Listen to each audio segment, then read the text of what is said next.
Son la una, tengo que son la una. Buena tarde a todos los presentes. A nombre de la Asociación Mexicana de Reconocimiento de Patrones, les damos la bienvenida a este ciclo de seminarios que se lleva a cabo de manera mensual. Esta ocasión nos complace presentar a nuestro ponente invitado. Se trata del doctor Rafael Murrieta Cid, quien actualmente es investigador titular categoría D en el Centro de Investigaciones en Matemáticas y Mate en Guanajuato, México. El doctor Murrieta obtuvo un doctorado en robótica en el área de navegación basada en visión en el Instituto Nacional Politécnico de Toulouse, Francia. Ha realizado investigaciones doctorales con el grupo de robótica del Laboratorio de Análisis y Arquitectura de Sistemas en Toulouse y ha ocupado puestos postdoctorales en la Universidad de Stanford y en la Universidad de Illinois, así como periodos sabáticos en esta Universidad de Illinois y otro en el INRIA, también en Francia. Eh, Finalmente, cabe mencionar que el doctor Murrieta Cid actualmente es miembro del Sistema Nacional de Investigadores de México nivel 3, miembro de la Academia Mexicana de Ciencias y actualmente se desempeña como Senior Editor de la revista IEEE Transactions on Robotics. Sus áreas de interés son robótica, planificación de movimientos y control automático. Y sin más preámbulo, le damos la bienvenida al doctor Rafael Murrieta. Doctor, bienvenido. Cedemos el micrófono para que podamos dar inicio a su charla. Bienvenido, doctor. Muchísimas gracias, gracias por la invitación. Estoy muy agradecido por permitirme presentarles mi trabajo y si se llega a cortar la comunicación o dejan de ver mi pantalla, ahorita ven bien mi presentación, ¿verdad? Sí, se ve bien. Por favor avísenme. Este, eh, Les voy a hablar de un trabajo que estamos realizando con un estudiante de doctorado. Es principalmente el trabajo de tesis doctoral de Rancés Reyes, que es mi estudiante de doctorado. Está, espero que ya a punto de graduarse. Yo creo que como en un mes mandamos su tesis a revisión y este trabajo es resultado de su tesis. Eh, Se trata de una combinación entre planificación de movimientos y control visual. En particular, algo que le llaman Image-Based Visual Servo Control, control visual basado en imagen, porque también hay control visual basado en posición. Y estamos combinando lo que es planificación de movimientos con teoría de control automático, ¿verdad? También participan en el trabajo otros colegas que voy a ir mencionando conforme haga yo una revisión de la literatura, pero es principalmente el trabajo de Rancés Reyes. Este es el, el contenido de mi plática. Primero voy a, pues como situarlos en contexto, voy a hablar de algunos, pues conceptos básicos que usamos.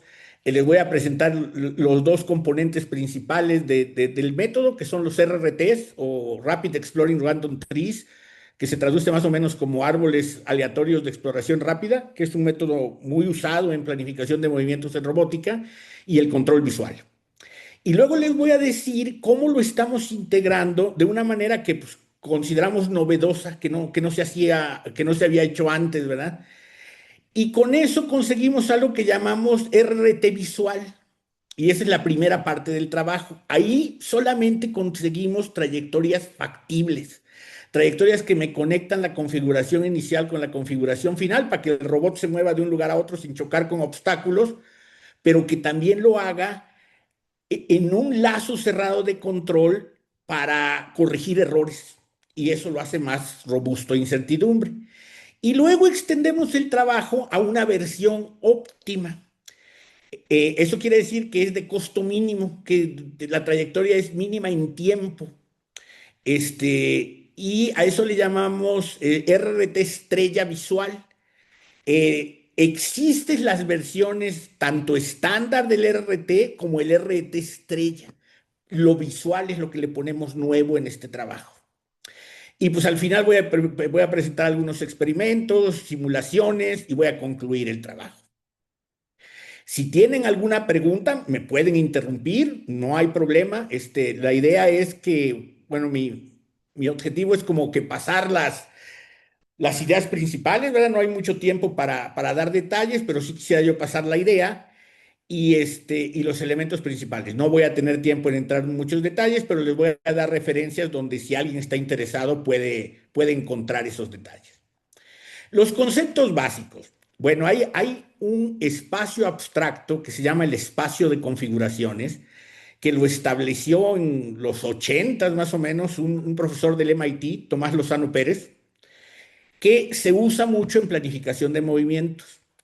Una configuración es un vector de números que contiene las variables de posición y orientación del robot. Por ejemplo, si tenemos este robot con 2 grados de libertad, que son ambos dos ángulos a que llamamos θ1 y θ2, entonces la configuración está dada por esas dos variables, θ1 y θ2.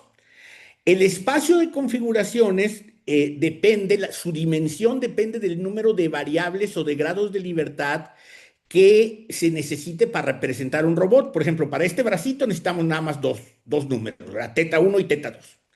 Pero para este robot de la derecha, que es un como carrito, un robot con ruedas, pues también tiene orientación, entonces necesitamos dos números para la posición X y Y y un número para la orientación θ. Entonces, el espacio de configuraciones es de 3 dimensiones.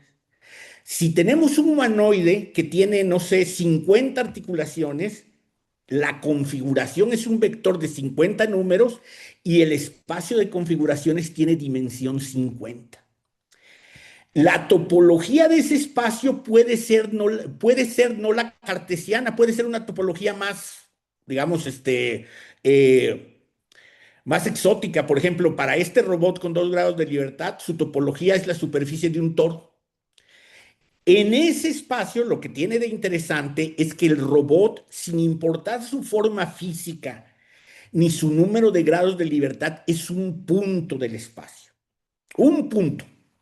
Pero el espacio es de altas dimensiones.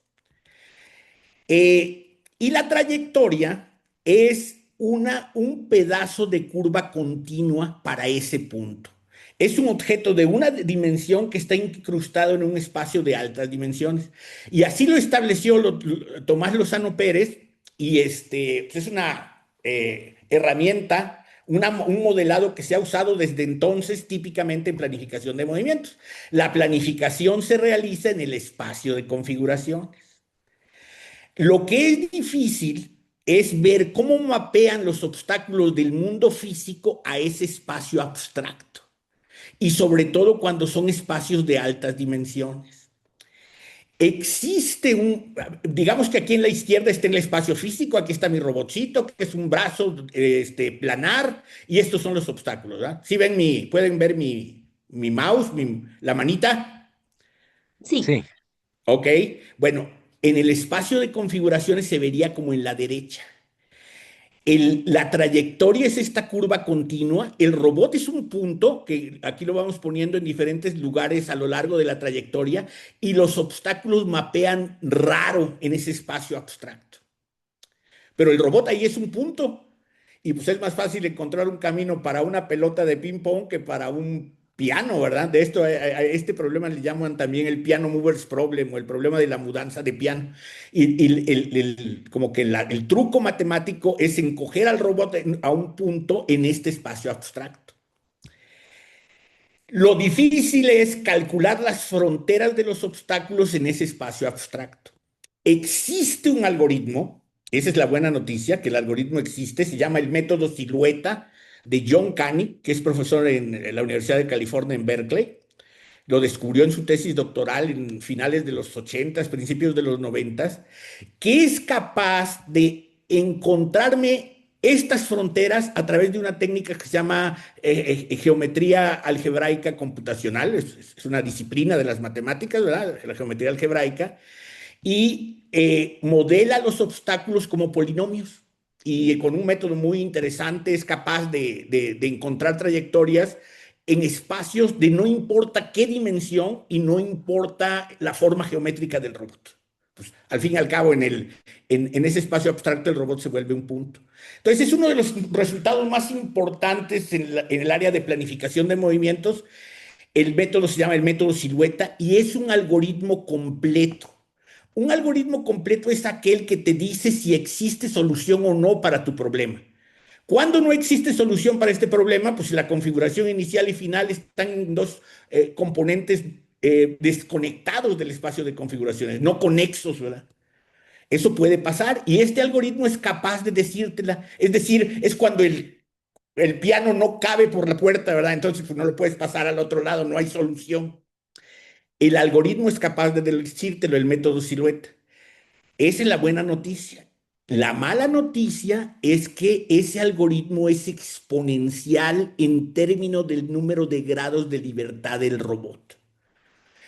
Eso quiere decir que el número de operaciones que tienes que hacer en tu máquina crece muy rápido como función del número de grados de libertad del robot. Desafortunadamente, para robots con más de 5 o 6 grados de libertad, el algoritmo ya no es práctico, se tarda mucho. Entonces, esa es como que la mala noticia.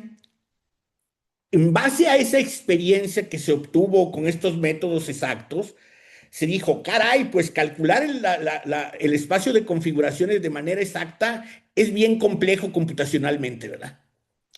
Entonces surgieron otro tipo de técnicas que ya no quieren calcular de manera exacta el espacio de configuraciones, sino que lo exploran a través de muestreo. Se llaman técnicas basadas en muestreo. Los primeros que aparecieron fueron los PRMs, Probabilistic Road Maps en inglés, o mapas de caminos probabilísticos, que surgieron de hecho de manera simultánea en dos universidades diferentes, en la Universidad de Utrecht con un profesor que se llama Mark Overmarks y en la Universidad de Stanford con Lidia Cabraki y Jean-Claude Latón. En ese tiempo Lidia Cabraki era estudiante. De hecho, Lidia vino hace poco a México, aquí a Guanajuato, al MICAI, fue una conferencista en el MICAI, y ellos inventaron ese tipo de métodos probabilísticos. Luego hay una versión que su creador es Steven Laval y James Kovner, que es el Rapid Exploring Random Tree, que es otra versión de ese método basado en muestreo.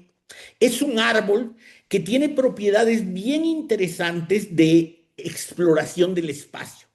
Se ve tirado hacia el espacio libre. El árbol se atrae hacia el espacio libre. Entonces explora de una manera bien interesante el espacio. En este árbol, los nodos son configuraciones del robot. Y los ejes del árbol son líneas rectas, son trayectorias en línea recta, pero en el espacio de configuración. Y este método ha mostrado ser muy eficiente, es capaz de encontrar solución para robots con cientos de grados de libertad, para humanoides, y lo han utilizado también en otras aplicaciones, algo que le llaman conformación de proteínas, donde ya no hay cientos, hay miles de grados de libertad. Entonces, esto es lo que usamos. La mala noticia es que este algoritmo ya no es completo, ya no te sabe decir cuándo no hay solución.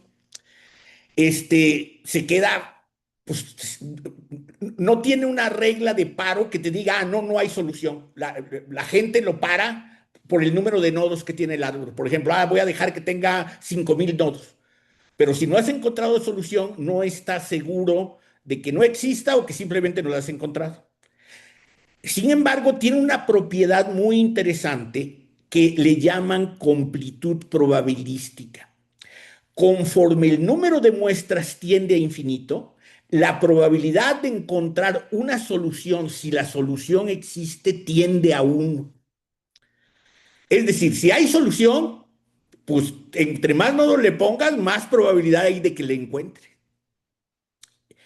Y a eso le llaman completud probabilística y es una propiedad pues muy interesante del método que te da ciertas garantías de que vas a encontrar la solución si la solución existe. Y este es el algoritmo, es muy simple en realidad, son 7 líneas, ¿verdad? 8 líneas de código. Generas un nodo aleatorio, encuentras el nodo más cercano en el árbol y de ese nodo más cercano que llamas XNIR, te mueves una distancia epsilon desde XNIR hasta el nodo aleatorio que generaste y si está libre de colisión, lo agregas al árbol y a ese nuevo nodo le llamas XNew. Y eso es lo que se usa. Otra desventaja que tiene este algoritmo es que es un algoritmo que llamamos nosotros a lazo abierto. no se corrige. Las trayectorias se calculan y se deja que el robot las ejecute sin corregir su movimiento en base a algún sistema de control. Entonces, pues no es robusto a incertidumbre, ¿verdad? Porque si hay error en los motores o error en las mediciones, esa trayectoria que calculaste, el robot puede no ejecutarla fielmente, ¿verdad? Sin embargo, hay métodos de control que justamente lo que hacen es cerrar el lazo, crear una medición en base a la cual el robot se está retroalimentando y en base a eso corregir a cada momento la trayectoria conforme el robot se va moviendo. Uno de esos métodos de control es el control basado en imagen o Visual Servo Control. ¿Qué es el control visual basado en imagen? Bueno, miren, aquí muestro una figura de la basílica de aquí de Guanajuato, y aquí está tomada la basílica desde una posición. Esta foto se tomó desde alguna posición y la basílica se ve así, ¿verdad? Si yo me moví un poco y tomé esta otra foto, la voy a ver así. ¿Qué pasó aquí? Pues la cámara, el movimiento parece ser que la cámara se alejó y rotó, ¿ok? Son los movimientos que debió tener para llevar de la imagen A a la imagen B.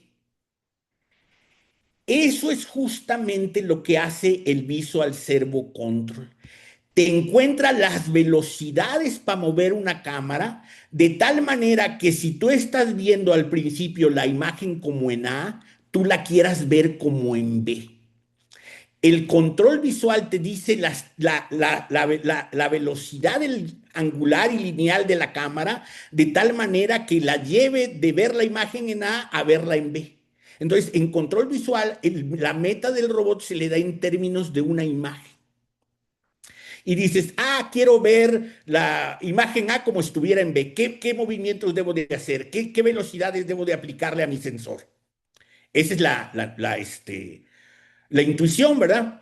Matemáticamente, lo que hace el control visual es establecer un error entre primitivas de la imagen. Por ejemplo, los cuatro puntitos extremos de aquí de la catedral, este punto, este punto, este punto y este punto, los encuentro en la otra imagen y llevo a los puntos de aquí a acá. Este es el error, que es la diferencia entre las características visuales en un tiempo y las características visuales finales. Creo una ley de control que está basada en el error, es un control proporcional y está basado en algo que le llaman la matriz de interacción. Esa LS, el símbolo quiere decir que es una pseudoinversa. Aquí está la matriz de interacción normal y aquí está la pseudoinversa. Y esto es parecido a un jacobiano. El jacobiano, ¿verdad? Lo que me hace es relacionarme las velocidades del espacio articular del robot al espacio cartesiano. Es una matriz de derivadas parciales, ¿verdad? Y la matriz de interacción es muy similar al jacobiano, pero además hace una proyección en el espacio de imagen. Entonces, con esto tienes una ley de control que te da las velocidades de la cámara de acuerdo al error en las características visuales en la imagen. Y esos dos métodos, los RRTs y el control visual, han existido de manera independiente pues, durante muchos años, ¿verdad? El RRT es bueno para encontrar trayectorias libres de colisión, aún en espacios con obstáculos, pero no es un método a lazo cerrado. El control visual, por otro lado, es un método a lazo cerrado que se va corrigiendo a cada momento, reduciendo este error, pero no fue diseñado para lidiar con obstáculos. Típicamente, como los colegas usan estos métodos, es primero calculan una trayectoria libre de colisión con los RRTs y luego tratan de ejecutarla con un control visual. O sea, es secuencial, primero uno y luego el otro. Bueno, lo que nosotros queremos hacer, o que lo que nosotros propusimos, más bien ya lo hizo Rancés, es desde el momento en que estoy planificando el árbol, voy a ver si las trayectorias son ejecutables con un controlador visual. ¿Cómo voy a hacer eso? pues voy a simular el controlador visual, voy a hacer una suerte de predicción de lo que pasaría si yo aplico el control visual, pero no a posteriori, sino al momento que estoy construyendo el árbol. Si esta trayectoria no es ejecutable por control visual, no agrego ese nodo al árbol y no creo un eje. Entonces, esa es la diferencia con lo que había antes en la literatura. El árbol mismo ya está construido para poder ser ejecutable en control visual. Y eso lo hago simulando la ley de control visual a través de una simulación. Ahora, mi espacio libre de colisiones además tiene que tener otra propiedad. Deben de haber blancos visuales o landmarks, como le quieran llamar, que sean visibles por el robot o por la cámara del robot de tal manera que se pueda retroalimentar con esos blancos visuales. O sea, no nada más tiene que ser libre de colisión, sino que además tiene que tener la propiedad de tener visibilidad de blancos visuales en ese espacio. Y eso es lo que mostramos aquí. Este es un blanco visual y esta es la región, en blanco está la región desde donde puedes ver esa landmark y en oscuro están las regiones donde esa landmark está obstruida. Entonces, ahora a este espacio le llamamos el espacio factible. Es libre de colisión, pero también tiene blancos en vista. Es un problema más difícil que el clásico porque ya le estoy pidiendo otra propiedad más. Y entonces lo que hicimos fue, digamos que extendimos los RRTs donde cada nodo ya no nada más va a ser una configuración, va a ser la configuración más la posición de la cámara más los blancos visuales que es posible ver desde esa posición. Entonces ya es una estructura de datos más grande que solamente la configuración. ¿Ok? Esta es la propuesta que hacemos. Y este es el nuevo algoritmo.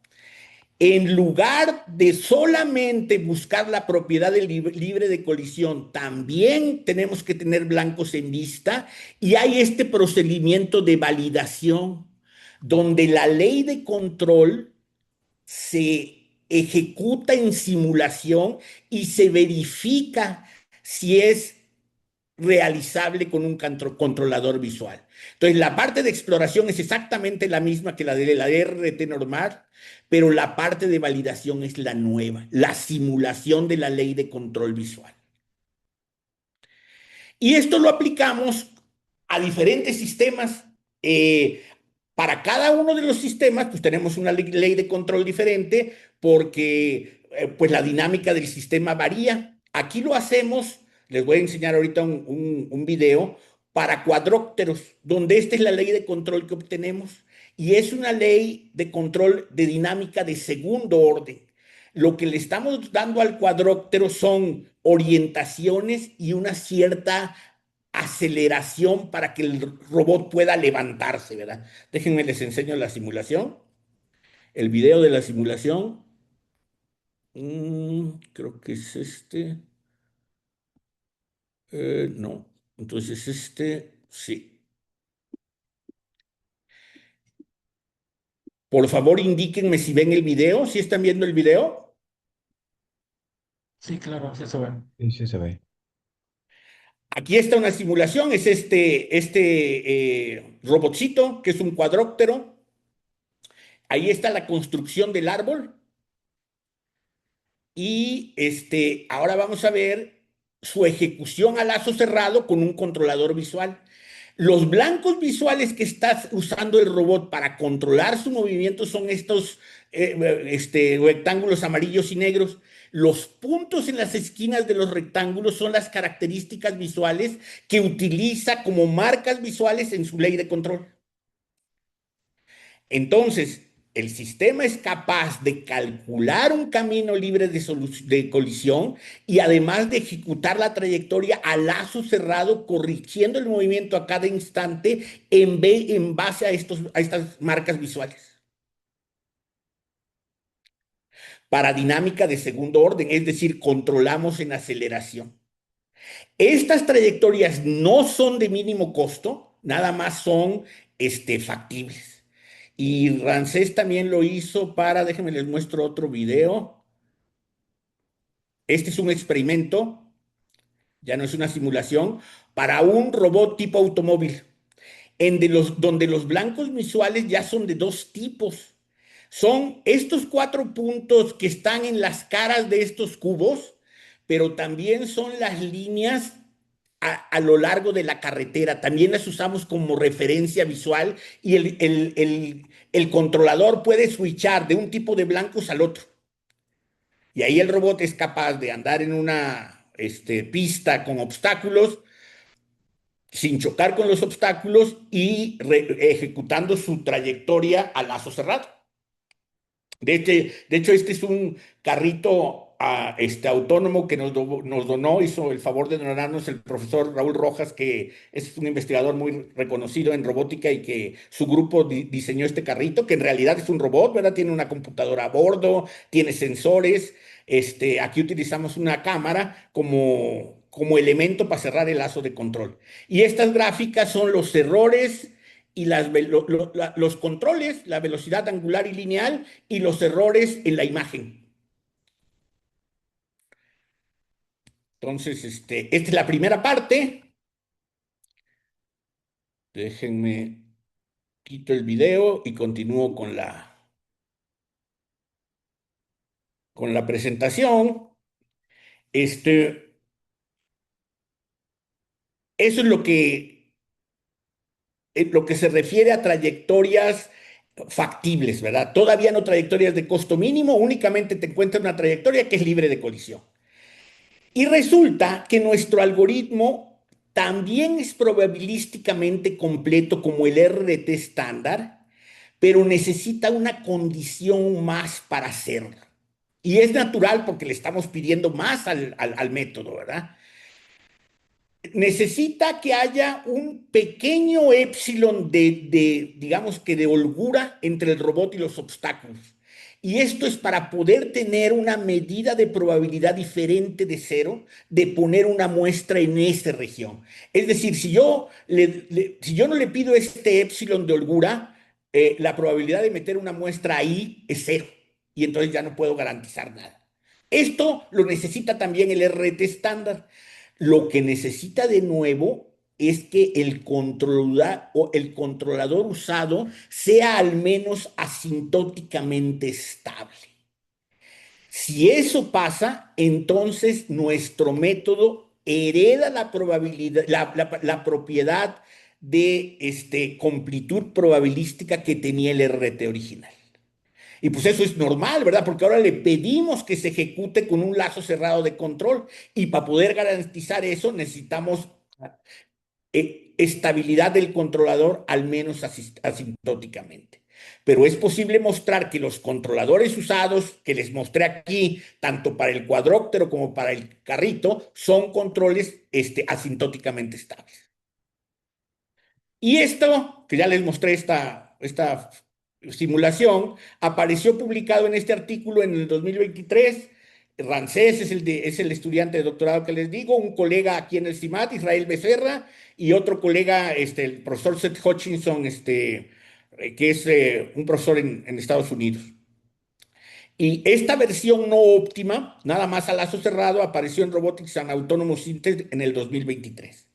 Y después de eso, Ramsés siguió trabajando, ahora para tratar de extender el problema, más bien extender la solución a un problema todavía más difícil, que es encontrar un método que a lazo cerrado ejecute las trayectorias, que sea capaz de lidiar con obstáculos, pero que la trayectoria sea de costo mínimo, donde el costo puede variar. Hicimos unas versiones donde ese costo es el tiempo de viaje.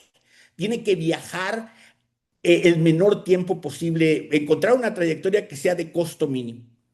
Y para eso nos basamos en este algoritmo que aparece aquí, el EOT estrella, que es la versión óptima del RT que propusieron estos dos profesores, que son profesores en el MIT, y que apareció en el International Journal of Robotic Research en el 2011.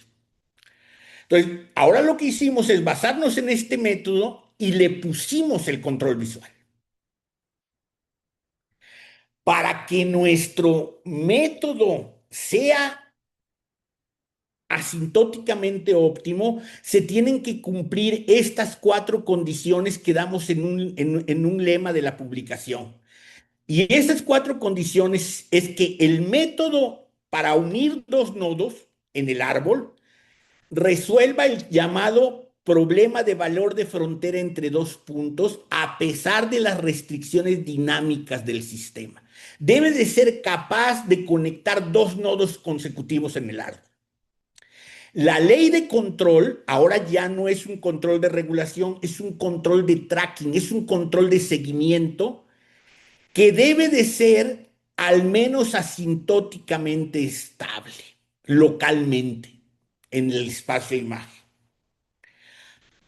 Y las funciones que mapean la proyección de los blancos visuales del mundo a la imagen deben de tener dos propiedades, deben de ser biyectivas y bilipchis. ¿Para qué tienen que tener esas propiedades? Para que el robot no se pierda, para que un estado esté asociado solamente a un blanco visual y que no haya ambigüedad entre dónde estoy y lo que estoy viendo.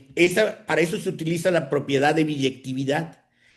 Y las funciones tienen que ser bilipchis para garantizarnos que si reduzco el error en el espacio imagen, el error también se va a reducir en el espacio de estados. Y además que el método de local, a eso le llamamos el planificador local, el método que está uniendo dos nodos, garantice que la trayectoria sea globalmente óptima. Estas son cuatro propiedades. Si estas cuatro propiedades se cumplen, entonces el RDT estrella visual va a heredar todas las propiedades que tiene el RDT estrella original y va a ser probabilísticamente completo y asintóticamente óptimo. Entonces, esto es lo que necesitas, ¿verdad? De hecho, es una condición suficiente para que sea asintóticamente óptimo. Y eso lo tienes que verificar para cada sistema que quieras controlar, porque cambia de sistema a sistema. Pero si tu sistema cumple estas cuatro propiedades, ya estuvo. Ya puedes mostrar, estar seguro de que tu resultado va a ser asintóticamente óptimo. Y nosotros lo hicimos para dos sistemas, para un brazo robótico y para un robot de manejo diferencial, un DDR. No es exactamente un carro, es un robot que puede rotar en sitio, cuyas ruedas están controladas por dos motores independientes. Este es el sistema dinámico que representa ese robot. Aquí es dinámica de primer orden, no estamos controlando en aceleración, estamos controlando en velocidad. Esta es la velocidad lineal y esta es la velocidad angular, que también es función indirecta de la velocidad de la rueda izquierda y la velocidad de la rueda derecha del robot y del radio del robot. En trabajos previos, estos autores encontraron que las trayectorias más cortas en tiempo para este sistema en el espacio libre son concatenaciones de rotaciones en sitio y líneas rectas. En este artículo aparece ese resultado y ese resultado lo obtuvieron de técnicas de control óptimo, el principio máximo de Pontryagin, que básicamente te está encontrando candidatos para hacer los controles óptimos. Y son controles de los que se conocen como controles bang-bang. Son controles saturados. Vas, rotas en sitio en el sentido de las manecillas del reloj o rotas en sitio en sentido contrario de las manecillas del reloj, o te mueves hacia adelante o hacia atrás a máximas velocidades. Esos son los controles óptimos, que si los ejecutas por algún tiempo, te van a dar las primitivas de movimiento, que aquí son líneas rectas y rotaciones en sitio. Y luego hay algo que le llaman las palabras óptimas, que son la concatenación de esas primitivas que generan ya todo el camino. En teoría de control óptimo hay algo que se llama la síntesis, que es una partición del espacio de estados en regiones, y para ir del origen a cualquiera de esas regiones hay una concatenación particular de primitivas de movimiento localmente óptimas. Y esto ya es globalmente óptimo en el espacio de estados sin obstáculos, en el espacio libre, ¿verdad? Este objeto que está aquí es un frente de expansión de onda para este robot. Imagínense que tiran una piedra en un estanque y ven cómo se expanden las ondas que generó esa piedra, se expanden de manera óptima. Hay una propagación natural que es de mínimo tiempo. Estas son es el equivalente para un robot tipo DDR, es decir, con restricciones no holonómicas, con restricciones de rodamiento de las ruedas.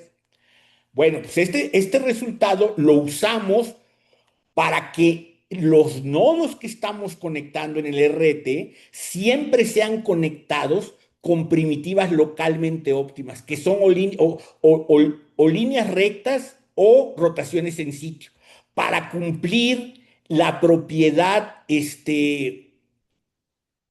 para cumplir la propiedad uno del método, que siempre pueda yo conectar dos nodos y para cumplir la propiedad 4 que ese método que es localmente óptimo me genere una trayectoria globalmente óptima.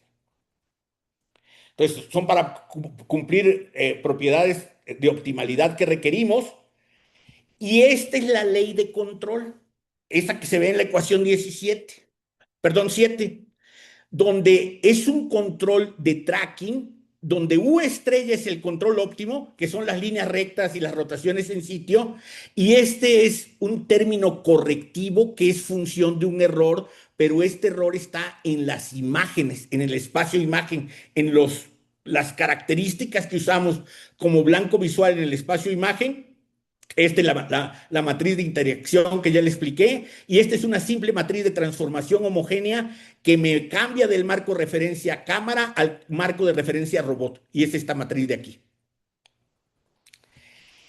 Esta ley de control y este método lo acabamos de publicar, de hecho acaba de aparecer en este artículo, apareció esta semana, creo que el lunes o el martes, apareció en el Early Access del IEEE, entonces ya está accesible. Y aquí el primer autor es de nuevo mi estudiante de doctorado, Rancés Reyes, que es pues, lo que les voy a explicar, o lo que le he estado explicando, ¿verdad? El RT estrella visual apareció en el IEEE Transaction Control System Technology, y todos los detalles que no tengo tiempo de explicarles ahora están ahí, ¿verdad? Pero básicamente es un control de tracking que está siguiendo al control óptimo nominal, que pues, lo encontró alguien más, ¿verdad? Son estos que aparecieron en el International Journal of Robotic Research en 2002. Luego tenemos alguna otra propiedad. Considerando al sistema del DRR dado en la ecuación 6, en esta ecuación de acá, con esta dinámica, ¿verdad? El sistema satisface las cuatro condiciones del lema 1 cuando se utiliza un planificador local que llamamos RSR, rotación en sitio, línea recta, rotación en sitio, dentro del RRT estrella visual. Y una, vamos, la prueba de esta proposición, la demostración matemática está en este artículo, y la condición 4 del lema 4, esta condición la condición 4 de este lema, la habíamos ya demostrado anteriormente en esta publicación del 2022 de otros miembros de mi grupo de investigación. El primer autor es mi colega, el doctor Israel Becerra, y ahí mostramos que utilizando ese planificador local somos capaces de obtener optimalidad global asintótica. Entonces, es combinación de estos trabajos previos y lo nuevo que presentamos en este artículo. Con esos resultados es posible obtener estas simulaciones donde sometemos al robot a condiciones difíciles Una de ellas es que hay pasajes estrechos en el espacio, como este corredor, donde no es fácil meter muestras de manera probabilística y donde hay obstáculos no convexos, obstáculos cóncavos que métodos basados en gradiente, en descenso de gradiente, pues se van a atorar en mínimos locales, ¿verdad? Nuestro método no se atora en esos mínimos locales. Déjenme, les enseño la simulación y un experimento. ¿Están viendo mi video? Sí,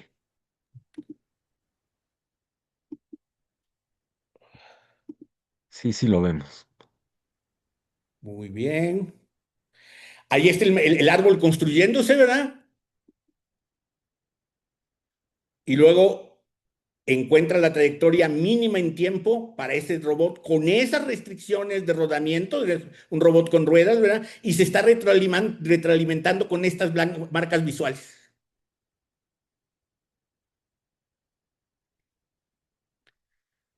Y ahora un experimento en un robot real que también realizó Rancés. No crean, estos experimentos, a pesar de que se ven simples, toman mucho tiempo para obtenerse. Estas son las marcas visuales, son estos, se utilizan como marcas visuales los 4 puntos. Aquí está calculando el árbol, ¿verdad? Y aquí está calculando la trayectoria mínima en tiempo para dinámica de primer orden.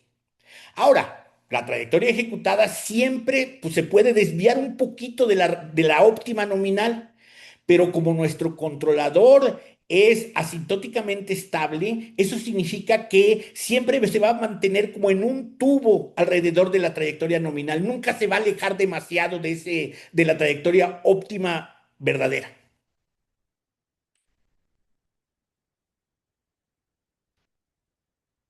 Claro, la física, la dinámica, el rodamiento, que son modelos, que son fenómenos que no modelamos, hace que se aleje un poquito de la trayectoria óptica nominal, pero es siempre como si estuviera dentro de un tubo. No se va a poder salir de ese tubo. Estos son de nuevo los controles y estas son ay, ya sé, a ver, déjame los enseño. Y estos son los errores en la imagen y estos son el tipo de marcas visuales que utilizamos, ¿verdad? Uy. Aquí están estos experimentos y eso ya se los enseñé, ¿verdad? Entonces, déjenme concluir la plática. Eh, este trabajo ha propuesto integrar control y planificación para resolver un problema de planificación de movimientos para diferentes sistemas robóticos en un ambiente con obstáculos, usando árboles aleatorios de exploración rápida. La principal contribución es un nuevo método de manejo, un método de control, ¿verdad? Que puede usarse como un planificador local adentro del RRT. Y pues, ¿qué te da? Te da ambas, una camina libre de colisión y una ley de control a lazo cerrado. La ley de control es factible por construcción, es decir, ahora no está desacoplado, no primero planificamos y luego lanzamos el controlador, sino que el controlador ya se verificó en la planificación a través de una estrategia predictiva. El método garantiza que las imágenes, que las características visuales usadas por el controlador van a permanecer en el campo de vista de la cámara durante toda la ejecución y presentamos simulaciones y experimentos en sistemas robóticos mostrando la factibilidad práctica del enfoque, ¿verdad? Y también extendimos la estrategia a trayectorias de costo mínimo asintótico. ¿Qué hay de qué hacer para trabajo futuro? Pues yo veo que hay como que tres posibilidades de trabajo futuro interesante. Las versiones de mínimo costo solamente la tenemos para dinámica de primer orden, es decir, donde el control es únicamente en velocidad y no en aceleración. Extender la optimalidad a dinámica de segundo orden es interesante para poder aplicarlo, por ejemplo, a drones. También en todos estos métodos suponemos que tenemos un mapa global del ambiente, que tenemos una representación, digamos, en mallas de triángulos de los obstáculos y que la conocemos por adelantado. Pero en lo que está trabajando Ramsés ahorita, en lo que está terminando su doctorado, es en ya no usar esa suposición, en solamente usar mapas locales que calcula en línea conforme el robot se mueve y en base, en ese, imagínense que el robot está en algún lugar y tiene su visión local de ese lugar. Bueno, sobre esa visión local, sobre ese mapa local, planifica y va construyendo mapas locales a medida que se va moviendo. Eso es lo que hizo Ramsés el último año después de que terminó. Bueno, en realidad el paper estuvo en revisión como 2 años, se tardaron un montón. Y pues desde entonces he trabajado en ya no tener esa suposición, que también es fuerte, de que necesitamos el mapa global del mundo, sino que lo va construyendo a medida que se mueve. Y también queremos extender esto a sistemas multiagente. Ahorita solamente consideramos un robot, creemos que sería interesante considerar pues, formaciones de robots, ¿verdad? Y con eso concluyo, estas son mis referencias, ¿verdad? Los trabajos, este es el trabajo donde aparece la síntesis de control óptimo, trabajos de control visual, ¿verdad? Y los trabajos de mi grupo, de los que se basa esta presentación, son el 15 y el 16. Y pues eso es todo por mi parte. Si tienen preguntas, pues intentaré contestarlas. Bien, pues muchas gracias, doctor, por compartirnos este tema muy interesante. Y a continuación vamos a la dinámica de preguntas, para lo cual le pediremos a los asistentes que si tuvieran alguna pregunta, por favor, especificarnos esa pregunta en la ventana de chat y vamos dándole seguimiento. Entonces, mientras esperamos unas preguntas, doctor, esta propuesta ustedes la han aplicado a algún entorno ahí real, algún más o menos un entorno con características de un problema específico. Bueno, o sea, ahorita las pruebas siempre las hemos hecho en el laboratorio, ¿verdad? Lo que les mostré, ¿verdad? Este carrito que se mueve sobre una lona donde está pintada una pista, ¿verdad? Y en el laboratorio de robótica donde lo que mostré en el video, ¿verdad? Déjenme, se los comparto de nuevo. Es este es un escenario, ¿verdad? Es este carrito que se mueve en esta pista. Entonces pues es una pista, ¿verdad? Una simulación de una pista de un automóvil. Y el otro, déjenme ver a ver si lo encuentro. El otro es este, ¿verdad? Es este entorno. Es un laboratorio donde pues sí hay obstáculos, ¿verdad? Son esas paredes que ven ahí, ¿verdad? Y donde, pues sí, el mapa del mundo lo suponemos conocido y suponemos que sabemos dónde están estas marcas visuales, ¿verdad? Entonces, es en esos entornos donde ha funcionado. Este, Porque necesitamos, pues tener marcas visuales también, ¿verdad? Esas marcas visuales, utilizando métodos de visión computacional más potentes, podrían reemplazarse por objetos que no necesariamente deberían de ser una marca. Podrías utilizar, por ejemplo, un póster o un monitor de una computadora, ¿verdad? Pero ahorita usamos estas marcas artificiales. Entonces, digamos que lo hemos probado en ambientes de laboratorio controlados. No sé si eso contesta la pregunta.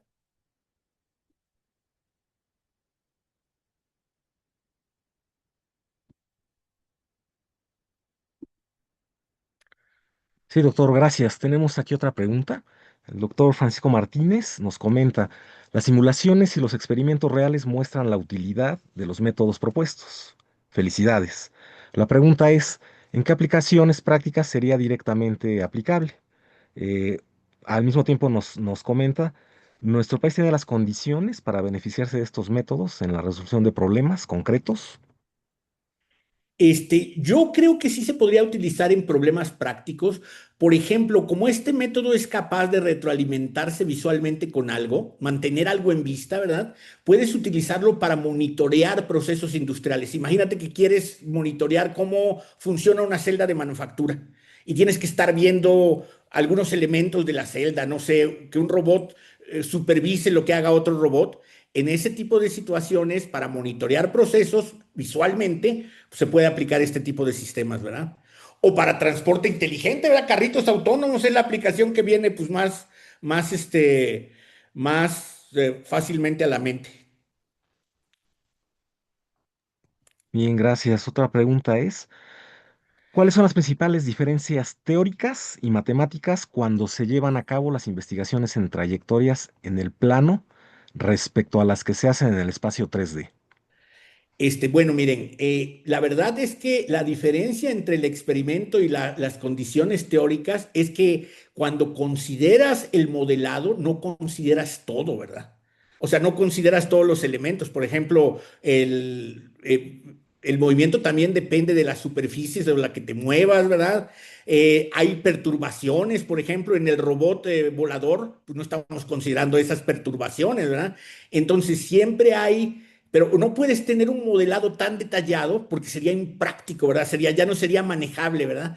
Entonces tienes que crear un modelado suficientemente, digamos, sencillo para poderlo manipular, pero lo suficientemente robusto para que funcione en experimentos reales, ¿verdad?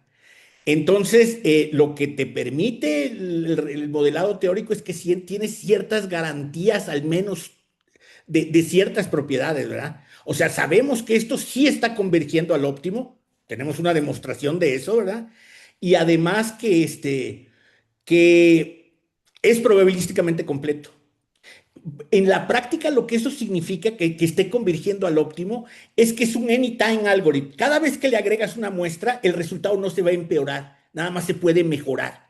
Y si tienes mucho tiempo, tienes muchos nodos, el resultado se va a acercar más al óptimo. Entonces, esta es la practicidad, ¿verdad? Ahora, como te decía yo, no modelamos todo. Hay condiciones que no modelamos, perturbaciones, desviaciones, ¿verdad? Entonces, a pesar de que no modelamos esas condiciones, los experimentos muestran que nuestro modelado es suficiente para que en el mundo físico pues, funcione, ¿verdad? Ok. Claro que son condiciones muy controladas, ¿verdad? O sea, sería muy diferente que si tú saquearas el carro a una autopista con múltiples coches en condiciones de tráfico, ¿verdad? Pues eso no es capaz de hacerlo este método. Bien, gracias. Otra pregunta que tenemos de Juan Pablo Ramírez es, ¿las características visuales requieren ser coplanares o el método es más cercano al IBBS sin asumir estructura específica en 3D? El óptimo sí las requerimos coplanares, para tener esa biyectividad. El que es factible, el del que usa el dron, no. Puede tener, por ejemplo, y además no nada más pueden ser otras características que no nada más son puntos, pueden ser las líneas de la carretera, ¿verdad? Los carriles de la carretera, como les mostré en el video. O sea, en el óptimo hasta ahorita sí, en el factible no se necesita. Bueno, doctor, pues sin duda muy interesante. Bueno, tenemos aquí una última pregunta. Eh, Nos comentan, felicidades por el seminario. La pregunta es en cuanto al tiempo de ejecución, tanto en simulaciones como en experimentos físicos. El tiempo de exploración de posibles trayectorias y su ejecución es razonable en comparación a otros métodos, es decir, es más rápido. Es más lento que el RRT estrella normal, porque hace más cosas, ¿verdad? Pero aún se mantiene razonable dentro del orden de minutos, ¿verdad? Ahora, hay versiones paralelizables de estos algoritmos basados en muestreo que ya son tiempo real.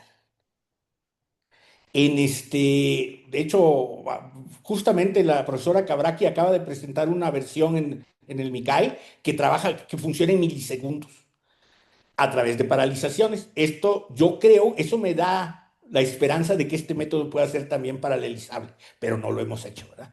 Ahorita en su versión natural, en su versión, digamos, la versión actual se tarda en el orden de minutos. Ok. Aquí ya una última. Nos preguntan respecto a la definición de los valores épsilon en el árbol, ¿cómo se determinan? No necesitas un valor épsilon en particular, nada más necesitas que exista. O sea, que cualquier cosa mayor que cero. Ok. Bueno, pues finalmente damos por concluida esta sesión del seminario, no sin antes agradecer la participación del doctor Rafael Murrieta mediante un reconocimiento, del cual voy a permitir darme lectura. Un reconocimiento que se otorga al doctor Rafael Murrieta por su valiosa y destacada participación como ponente en el seminario mensual de la Asociación Mexicana de Reconocimiento de Patrones. Este 19 de marzo, presentando el tema RRT Visual, generación de trayectorias asintóticamente óptimas con controladores basados en visión. Tal reconocimiento lo firman el presidente y secretario de la Asociación Mexicana de Reconocimiento de Patrones, el doctor Francisco Martínez y el doctor Adrián Pastor López, respectivamente. Y con esto concluimos, nuevamente agradeciendo la participación del doctor Rafael Murrieta y So- también invitando a los presentes a nuestros seminarios mensuales. Posteriormente les haríamos llegar la información referente a la próxima fecha de presentación y demás. Entonces, muchas gracias, doctor. No, hombre, Igual al... muchísimas gracias a ustedes. Estoy verdaderamente muy honrado de haber podido participar con ustedes. Les agradezco sinceramente la invitación y estoy a sus órdenes. Ok, doctor, pues muchas gracias y muchas felicidades por la plática. Esperemos volver a seguir en contacto con usted. Muchas Claro que gracias. sí, con mucho gusto. Cualquier duda que tengan me pueden escribir. En mi correo es como mi apellido murrieta@simat.mx. Estoy a sus órdenes. Les agradezco sinceramente su invitación y el haberme permitido compartir mi trabajo con ustedes. Muchas gracias, doctor, y con esto culminamos.